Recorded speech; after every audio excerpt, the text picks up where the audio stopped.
Hello दोस्तों, नमस्कार। एक बार फिर से स्वागत है आपके अपने यूट्यूब चैनल देव जी के ट्रिक्स में। तो दोस्तों, यहाँ पर हम लोग पढ़ने वाले हैं मुंशी प्रेमचंद का जीवन परिचय। अति सुंदर प्रस्तुति है और बहुत ही बेहतर तरीके से इनका जीवन परिचय है। यहाँ पर इनकी जो आपकी रचनाएं हैं, एक एक हर एक रचना एग्जाम में से पूछी जा चुकी है, इसलिए वीडियो को पूरा देखिएगा, है ना। और कह सकते हैं हमने इसके पहले और ढेर सारे आपके जीवन परिचय बना दिया है, तो प्लेलिस्ट के माध्यम से आप लोग देख सकते हैं। और कह सकते हैं जो हिंदी साहित्य है आदिकाल से लेके आपके आधुनिक काल तक, वो भी हमने कवर कर दिया है, तो प्लेलिस्ट के माध्यम से उसको भी देख लेगा। पहली बार आप देख रहे हैं, पहली बार अगर आप चैनल पर आए हैं तो आप लोग चैनल को सब्सक्राइब भी कर लीजिएगा, ठीक है। तो चलिए स्टार्ट करते हैं मुंशी प्रेमचंद का जीवन परिचय। यहाँ पर सबसे पहले संक्षिप्त परिचय आपको डालना है, ताकि एग्जामिनर जब देखे तो आपको तुरंत खुश होकर तुरंत पूरे के पूरे नंबर छाप दे। तो संक्षिप्त परिचय में पहला पॉइंट है जन्म। इनका जो जन्म है वो 31 जुलाई 1880 को हुआ था। याद रखिए, वाराणसी, कहां पर? वाराणसी के पास एक लमही गांव है, याद रखिएगा। जन्म स्थान पूछे तो जन्म स्थान लिखना है लमही, जो कि आपका वाराणसी में। अगर पूछे मूल नाम, है ना, आपको देखो ये सब लिखना है। मूल नाम क्या था? धनपत राय श्रीवास्तव था। पिता का नाम मुंशी अजायब राय, क्या था? मुंशी अजायब राय। माता का नाम आनंदी देवी था, माता का नाम आनंदी देवी। वहीं पर इनकी कुछ महत्वपूर्ण यहाँ पर दो चार रचना लिख देना है। यहाँ पर देखिए, नमक का दरोगा हो गया, बड़े घर की बेटी, पूस की रात, है ना। बाकी और भी देखिए, गोदान गवन सेवा सदन निर्मला, ये सब इन्हीं की हैं। यहाँ पर मृत्यु की बात करते हैं तो मृत्यु 8 अक्टूबर 1936 ईस्वी में इनकी क्या होती है? मृत्यु होती है। याद रखिए, प्रेमचंद जो कि मात्र 13 वर्ष की उम्र से ही यहाँ पर कविताएं लिखना शुरू कर दिया था, याद रखिएगा, ठीक है ना। यहाँ पर अगले पॉइंट में आते हैं। अगला पॉइंट आपका आता है जीवन परिचय से। बड़े आराम से और धैर्यता से यहाँ पर जीवन परिचय देखना है पूरा। देखिए, जन्म की बात करते हैं। इनका जन्म 31 जुलाई 1880 को वाराणसी जिले के लमही नामक ग्राम में हुआ था। इनकी माता का नाम आनंदी देवी था, पिता का नाम मुंशी अजायब राय था। दोस्तों याद रखिए, पिता का नाम अजायब राय, मुंशी अजायब राय, जो लमही के डाक मुंशी थे। 7 वर्ष की अवस्था में इनकी माता का देहांत हो जाता है। वहीं पर 16 वर्ष की अवस्था में इनके पिता का भी निधन, मतलब इनके पिता का भी निधन हो जाता है, जिस कारण यहाँ पर मुंशी प्रेमचंद का जो जीवन है, प्रारंभिक जीवन बड़ा संघर्षमय रहा। याद रखिए, हमने कहा कि इनका मूल नाम जो था वो क्या था? धनपत राय श्रीवास्तव था। ये क्वेश्चन बहुत बार पूछा भी जा चुका है। प्रेमचंद की जो प्रारंभिक शिक्षा है वो आपकी फारसी में हुई। 1898 में मैट्रिक की परीक्षा उत्तीर्ण करने के बाद वे एक स्थानीय विद्यालय में शिक्षक नियुक्त हो गए, है ना। जो आपकी स्थानीय आसपास के विद्यालय थे वहां पर शिक्षक के रूप में नियुक्त हो गए। नौकरी के साथ साथ उन्होंने पढ़ाई भी जारी रखी थी। बीए पास करने के बाद वे शिक्षा विभाग के इंस्पेक्टर पद पर क्या हो गए? नियुक्त हो गए थे। उनका पहला विवाह जो हुआ था उस समय की परंपरा के अनुसार मात्र 15 वर्ष की उम्र में ही हो गया था, जो कि सफल नहीं रहा। बाद में 1906 ईस्वी में इन्होंने बाल विधवा, है ना, जो कि शिवरानी देवी से दूसरा विवाह किया। दूसरी जो पत्नी थी वो शिवरानी देवी थी, और उनकी 3 संतानें हुई, है ना। इनकी 3 संतानें श्री पतराय, अमृत राय और कमला देवी श्रीवास्तव। 3 संतानों में से याद रखिएगा, श्री पतराय, अमृत राय और कमला देवी ये श्रीवास्तव ये आपकी हुई, ठीक है। जिनमें से अमृत राय जो थे, मुंशी प्रेमचंद का जो अधूरा उपन्यास था मंगलसूत्र, उसका पूरा किया था उनकी इस बेटे ने, अमृत राय ने, ठीक है। आगे बढ़िएगा। अगला पॉइंट देखिए दिया गया है कि 1921 में असहयोग आंदोलन के दौरान महात्मा गांधी के सरकारी नौकरी छोड़ने के आह्वान पर, मतलब महात्मा गांधी ने कहा कि सरकारी नौकरी ही क्या कर दीजिए, सब लोग छोड़ दीजिए। तो इनके आह्वान पर, इनके कहने पर, है ना, देखा जाए तो जितने भी लोग थे, है ना, सब लोगों ने अपनी नौकरियां छोड़ दिया था। तो भैया मुंशी प्रेमचंद थे। मुंशी प्रेमचंद ने भी स्कूल के जो इंस्पेक्टर पद से थे, है ना, इंस्पेक्टर पद से 23 जून को इन्होंने भी अपना त्यागपत्र दे दिया था। उसके बाद उन्होंने मर्यादा, माधुरी आदि पत्रिकाओं में संपादक के रूप में कार्य किया। उन्होंने हिंदी समाचार पत्र पत्र जागरण तथा साहित्यिक पत्रिका हंस का संपादन और प्रकाशन भी किया। याद रखिए, इन्होंने हिंदी समाचार पत्र का नाम क्या है? जागरण। एक साहित्यिक पत्रिका थी जो कि हंस, इसका भी संपादन और प्रकाशन भी किया। उन्होंने मोहन दयाराम भावनानी की, है ना, जो कि अजंता सिनेटोन कंपनी में कथा लेखक की नौकरी भी कर लिया। जो मोहन दयाराम थे, इनकी एक कंपनी थी, कह सकते हैं अजंता सिनेटोन कंपनी थी, इसमें कथा लेखन की नौकरी कर लिया।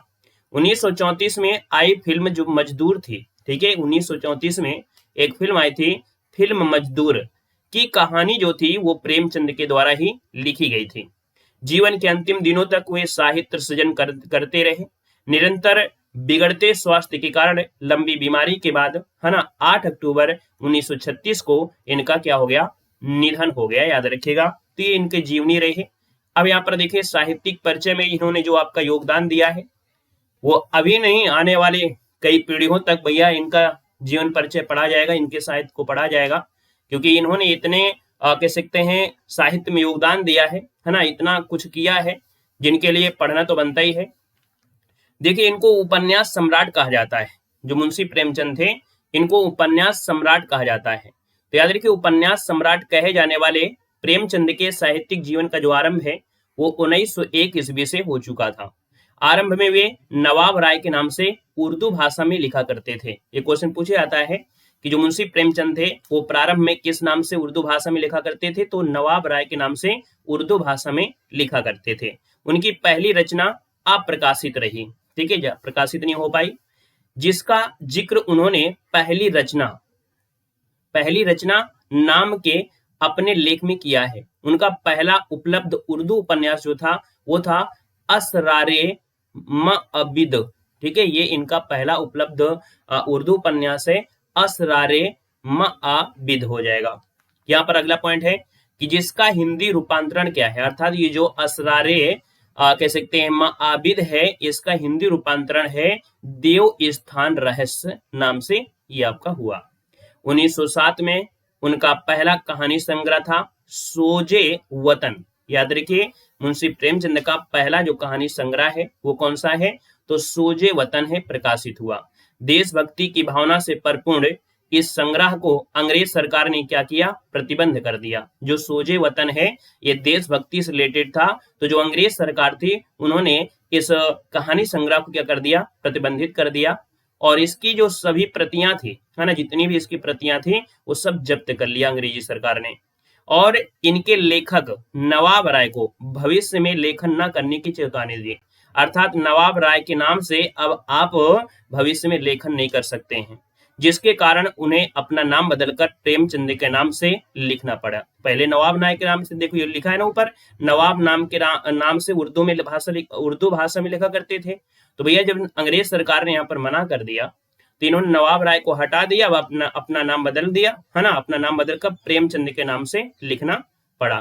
उन्हें प्रेमचंद नाम से लिखने का जो सुझाव देने वाले व्यक्ति थे उनका नाम था दया नारायण निगम।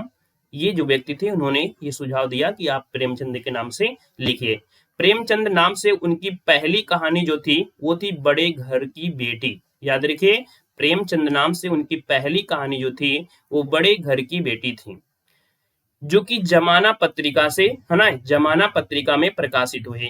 1915 में उस समय की प्रसिद्ध हिंदी मासिक पत्रिका सरस्वती में पहली बार उनकी कहानी सौत नाम से प्रकाशित हुई थी। याद रखिएगा, 1915 में उस समय की प्रसिद्ध ये हिंदी मासिक पत्रिका हुआ करती थी सरस्वती, इसमें पहली बार उनकी कहानी जो थी सौत, ये क्या हुई? इस नाम से प्रकाशित हुई, सौत नाम से। क्लियर हो गया है? ओके, देखो यहाँ पर जो बड़े घर की बेटी वो जमाना पत्रिका से, और जो सौत नाम है ना, ये कहानी ये सरस्वती पत्रिका से प्रकाशित हुई। अगला है कि 1919 में उनका पहला हिंदी उपन्यास जो था सेवा सदन था। याद रखिए, 1919 में इनका पहला हिंदी उपन्यास क्या है? सेवा सदन प्रकाशित हुआ। उन्होंने लगभग 300 कहानियों तथा 1.5 दर्जन उपन्यास लिखे। असहयोग आंदोलन के दौरान सरकारी नौकरी से त्याग पत्र देने के बाद पूरी तरीके से इन्होंने साहित्य सृजन में लग गए। रंगभूमि नामक उपन्यास के लिए उन्हें मंगला प्रसाद परतोषित पुरस्कार से सम्मानित किया गया। किसके लिए? रंगभूमि के लिए इनको मंगला प्रसाद परितोषित ये पुरस्कार है, इसे सम्मानित किया गया।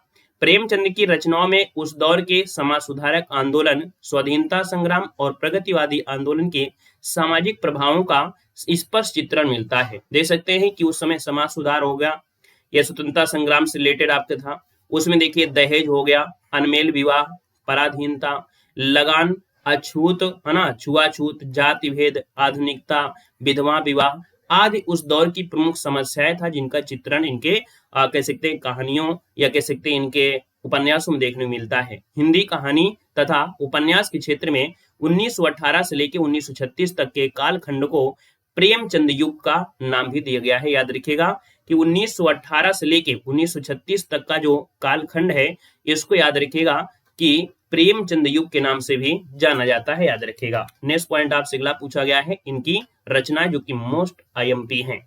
यहाँ पर देखो दिया है प्रेमचंद द्वारा लिखी गई प्रमुख रचनाएं इस प्रकार हैं। सबसे पहले उपन्यास असरारे म आबिद है ना, इनका पहला उपन्यास था। हिंदी रूपांतरण जो हुआ था वो था देव स्थान हम खुरमा नाम से, यहाँ पर इनका रूपांतरण हुआ। और यहाँ पर हम सबाब हिंदी रूपांतरण में देखा जाए तो प्रेमा रूठी रानी, प्रेमा रूठी रानी, मतलब यहाँ पर कह सकते हैं कि हमस सबाब जो आपका है इसका हिंदी रूपांतरण हुआ वो प्रेमा रूठी रानी में हुआ। सेवा सदन, प्रेमाश्रय, रंगभूमि, निर्मला, कायाकल्प, गबन, कर्मभूमि, प्रतिज्ञा, गोदान, वरदान, मंगल सूत्र, ये जो मंगल सूत्र है इनका अधूरा उपन्यास ही पूछा जाता है। तो याद रखिएगा यहाँ पर जो आपके रचनाएं हैं, जैसे कि अभी बताया अगर रंगभूमि, निर्मला, कायाकल्प, गबन, कर्मभूमि, सेवा सदन हो गया, गोदान हो गया, वरदान, मंगल सूत्र, ये आपको रचनाएं हमेशा याद रखना है और याद रहेंगी भी। देखिए अब आते हैं कहानी संग्राम। इनकी कहानियों में देखिए मुंशी प्रेमचंद ने लगभग 300 कहानियां लिखी हैं। उनकी कुछ प्रमुख रचनाएं इस प्रकार है, जैसे दो बैलों की कथा आपने पढ़ा होगा, पूस की रात भी कहानी पढ़ा है, ईदगाह भी आपने पढ़ा है ना, दो सखियां भी इनकी पढ़ी होगी, नमक का दरोगा भी कहानी पढ़ा है, बड़े बाबू है, सौत, सुजान भगत, बड़े घर की बेटी, कफन, पंच परमेश्वर, नशा, परीक्षा, शतरंज का खिलाड़ी, बलिदान, माता का हृदय, मिस पद्मा है ना, और कजाकी, ये कहानियां में इन कहानियों में लगभग आधी कहानी आपने पढ़ा ही होगा। अगला पॉइंट दिया गया है कहानी संग्रह। देखिए सोजे वतन, सप्त सरोज, नवनिधि, समर यात्रा, मानसरोवर 8 भागों में प्रकाशित हुआ है। याद रखिए ये जो मानसरोवर 8 भागों में प्रकाशित हुआ है। आते हैं नाटक में, तो आपके नाटक में देखिए संग्राम है, प्रेम की वेदी और करबला, ये इनके नाटक हैं। निबंध की बात करते हैं तो निबंध इनका पुराना जमाना नया जमाना इनका क्या है, निबंध है। स्वराज के फायदे, कहानी कला, ठीक है, और हिंदू उर्दू की एकता, उपन्यास, जीवन से साहित्य का स्थान, महाजनी सभ्यता, ये क्या है इनके निबंध हैं। इसके बाद कुछ अनुवादित इनकी रचनाएं हैं, जैसे प्रेमचंद एक सफल अनुवाद भी थे, मतलब ये कोई चीज के लिए अनुवादित करते थे है ना, कन्वर्ट भी कर देते थे। उन्होंने टॉलस्टॉय की जो कहानी है ना, टॉलस्टॉय की जो कहानी है, तो टॉलस्टॉय की कहानियों चांदी की डिबिया, न्याय और गलस्वादी के 3 नाटकों का हड़ताल नामक से अनुवाद भी किया है। पत्र पत्रिकाओं के संपादन की बात करते हैं तो पत्र पत्रिकाओं के संपादन में प्रेमचंद ने माधुरी, हंस और जागरण मर्यादा का संपादन भी इन्होंने किया है। अब यहाँ पर आते हैं भाषा शैली में। भाषा शैली में देखेंगे मुंशी प्रेमचंद की भाषा सहज, स्वाभाविक, व्यवहारिक, प्रभावशाली है ना, उर्दू से हिंदी में आने के कारण उनकी भाषा में तत्सम शब्दों की बहुलता मिलती है। याद रखिएगा भाषा शैली में क्या है, सहज, स्वाभाविक, व्यवहारिक, प्रभावशाली है ना, ये पहले उर्दू से थे और उर्दू से जब हिंदी में आए तो इनकी भाषा में क्या हुआ, तत्सम शब्दों की बहुलता मिलती है। उनकी रचनाओं में लोकोक्तियां हैं, मुहावरे हैं, सूक्तियों का भी प्रयोग आपका प्रचुरता से यहाँ पर मिलता है। याद रखिएगा। अब अगला पॉइंट आता है साहित्य में स्थान। तो साहित्य के क्षेत्र में प्रेमचंद का योगदान अतुलनीय है। उन्होंने अपनी रचनाओं के माध्यम से लोगों को साहित्य से जोड़ने का काम किया है। उन्होंने हिंदी कथा साहित्य को एक नया मोड़ दिया है। आम आदमी को उन्होंने अपनी रचनाओं का विषय बनाया है। उनकी रचनाओं में वे नायक हुए हैं जिन्हें भारतीय समाज अछूत और घृणित समझता था। मतलब कह सकते हैं जो व्यक्ति भारतीय समाज में अछूत और घृणित समझते थे, उनके लिए बिल्कुल नायक हो गए क्योंकि इन्होंने ऐसी पत्रिकाएं निकालना, अपना संदेश दिया कि छुआछूत छोड़िए, है ना, ये सब चीजें छोड़िए, तो इसलिए ये नायक कहलाए। दोस्तों याद रखिएगा। अगले पॉइंट में आते हैं। अगला पॉइंट आपसे दिया गया है, उन्होंने अपने प्रगतिशील विचारों को दृढ़ता से तर्क देते हुए समाज के सामने प्रस्तुत किया। उपन्यास के क्षेत्र में उनके योगदान के लिए बंगाल के उपन्यासकार जो थे शतरंज चट्टोपाध्याय ने उन्हें उपन्यास सम्राट कहा है। तो इनको जो उपन्यास सम्राट कहा है वो किसने कहा है? तो एक बंगाल के उपन्यासकार थे शरद चंद्र चट्टोपाध्याय ने इन्हें उपन्यास सम्राट कहा है। वहीं पर रंगभूमि नामक उपन्यास के लिए उन्हें मंगला प्रसाद पारितोषिक पुरस्कार भी मिला है। और इसके बाद इनके पुत्र थे अमृत राय। अमृत राय ने इन्हें कलम का सिपाही कहा है, अर्थात मुंशी प्रेमचंद को कलम का सिपाही जो कहा है वो उनके पुत्र अमृत राय ने कहा है। याद रखिएगा। क्लियर है। और इस प्रकार से देखें, ये इनका जीवन परिचय कंप्लीट होता है। काफी बड़ा जीवन परिचय रहा है। कुछ पॉइंट आपको हैं जो आपको याद रख लेना है, बाकी जरूर नहीं कि हर एक पॉइंट लिखें। हमने पूरा का पूरा हर पॉइंट आपको कवर करा दिया है। वीडियो कैसा लगा आप लोग जरूर कमेंट करिएगा, ठीक है ना। पहली बार जुड़े हैं तो चैनल को सब्सक्राइब कर लीजिएगा। जय हिंद, वंदे मातरम।